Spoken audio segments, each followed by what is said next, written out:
Si vos crees en Jesús, de la misma forma que si no crees, probablemente te hayas preguntado alguna vez si Jesús realmente existió. Hola, mi nombre es Irene y hoy te voy a contar 5 pruebas que demuestran que Jesús fue una persona histórica.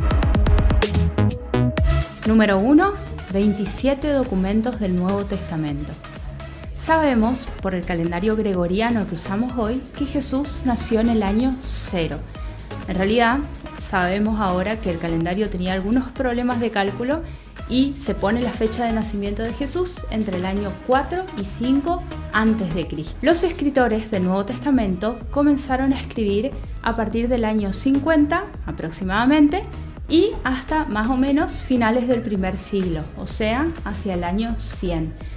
¿Eso qué significa?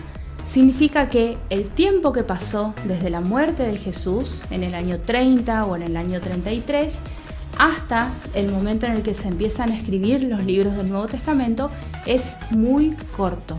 Jesús fue ubicado por los autores del Nuevo Testamento en un espacio geográfico específico y en una dimensión temporal específica. ¿Y qué quiere decir eso? Eso quiere decir que si Jesús hubiera sido un mito, si su existencia hubiera sido un invento, fácilmente se podría haber demostrado que era todo mentira. ¿Y por qué es importante el testimonio de los autores del Nuevo Testamento? Porque la mayoría de ellos eran testigos de primera mano. Ellos mismos dicen después, cuando hablan de Jesús, que ellos no podían dejar de hablar de lo que habían visto y de lo que habían escuchado. Número 2. Los padres de la Iglesia. ¿Quiénes fueron los padres de la Iglesia? Los padres de la Iglesia fueron, en principio, los discípulos de los discípulos. Fueron los que siguieron propagando el cristianismo y fueron quienes defendieron al cristianismo de las amenazas, tanto internas como las herejías, como externas, que eran las persecuciones. Y ellos, en sus escritos, hablaron sobre Jesús. Algunos de ellos fueron Policarpo, que fue discípulo del mismísimo apóstol Juan, Ignacio, que fue discípulo de Policarpo, Ireneo, que es mi favorito por la alusión a mi nombre, y que escribió un libro llamado Contra las herejías, y Justino Mártir. Justino Mártir hizo una defensa del cristianismo ante un emperador que fue Antonino Pío, lo puedes buscar si querés, y en su defensa él le dice al emperador que puede constatar todo lo que él le estaba diciendo sobre Jesús en las actas que fueron levantadas en los tiempos de Poncio Pilato y que estaban en los registros imperiales. Y la lista sigue. Clemente de Roma, Clemente de Alejandría, Cipriano, Tertuliano, Bernabé, entre otros, hubo muchos padres de la Iglesia que hablaron sobre Jesucristo. Como dato, te cuento que, al igual que la mayoría de los discípulos, la mayoría de estos llamados padres de la Iglesia murieron martirizados, o sea, asesinados por no querer negar que creían en Jesús. Por ahí vos decís, bueno, pero es fácil hablar sobre la existencia de Jesús si vos crees en Él. Por eso ahora te voy a contar de 3 fuentes, que no son cristianas, que hablaron sobre la historicidad de Jesús. Número 3. Cornelio Tácito.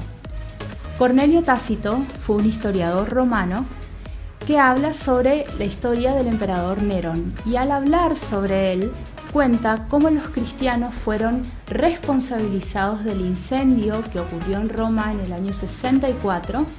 ¿Para qué? Para tratar de disipar los rumores que responsabilizaban al mismísimo Nerón. Cornelio dice que Cristo, el fundador del nombre, había sido ajusticiado por Poncio Pilato, que era el procurador de Judea durante el reinado de Tiberio. Lo interesante de esta frase de Cornelio no es que hable de Jesús, sino que él menciona esto como un dato histórico más, y en ningún momento pone en tela de juicio o duda sobre la existencia de Jesús como una persona histórica. Número 4. El Talmud judío. ¿Pero qué es el Talmud? El Talmud es una gran recopilación de un montón de tradiciones judías y de interpretaciones del Antiguo Testamento o la Torá para el judaísmo. Y también tiene varias discusiones que tenían los rabinos sobre distintos temas como la religión, la ética, la moral, la filosofía, etc. Hoy el Talmud es un libro fundamental para la religión judía y adivina qué, sí, habla de Jesús. Existen el Talmud babilónico y el Talmud palestino. Y el Talmud babilónico habla de Jesús en distintas ocasiones. En una parte, por ejemplo, dice que lo colgaron en la víspera de la Pascua y en otros lugares hablan de él, pero burlándose de él y diciendo, por ejemplo, que era un bastardo hijo de una adúltera. Fuerte, ¿no? Pero te recuerdo que Israel nunca aceptó a Jesús. Nunca creyeron en él como el Mesías o como el Salvador del mundo. Pero nunca tampoco cuestionaron su existencia. Es decir, ellos no dudan que él haya existido. Ellos cuestionan que él sea el Salvador del mundo. Ellos no dudan que Jesús haya hecho milagros. Ellos cuestionan o cuestionaban su autoridad. Número 5. Flavio Josefo. Flavio Josefo fue un historiador judío, fue un fariseo, llegó a ser un fariseo, que era un grupo religioso que se opuso a Jesús, y fue llevado como prisionero a Roma. Ahí se convirtió en el historiador favorito de la familia imperial Flavia y de ahí su nombre no judío. Generalmente se lo toma a Flavio Josefo como una fuente histórica confiable para describir las costumbres, las ciudades, los gobernantes y las guerras de esa época. Y él habla sobre Jesús. En su libro Antigüedades Judías, Flavio habla sobre Jesús y dice, voy a parafrasear, que había un hombre sabio, si es que se lo puede llamar hombre porque era un hacedor de maravillas, cuyas enseñanzas eran recibidas con agrado por todos los que lo escuchaban. Atrajo así a judíos y a gentiles y fue condenado a ser crucificado por Poncio Pilato. Pero también dice que aquellos que le amaban no le olvidaron porque él se apareció vivo ante ellos al tercer día y esa tribu de cristianos, que son llamados así por su nombre, no se extinguió hasta el presente. Mira qué interesante que esto que él escribe en el siglo II puede perfectamente ser aplicado hoy, casi 20 siglos después. Ahora, ¿hay más? Sí, hay muchas otras personas que hablaron sobre Jesús como una persona histórica. Jesús dijo que todos los mandamientos y todas las leyes tienen su base o su eje en el amor. Por eso los dos mandamientos principales son amar a Dios y amar a nuestro prójimo, que es nuestro próximo. Y cuando nosotros buscamos en la Biblia cómo tenemos que amar a Dios, se nos dice que tenemos que hacerlo con todo nuestro corazón, con toda nuestra alma y con toda nuestra mente.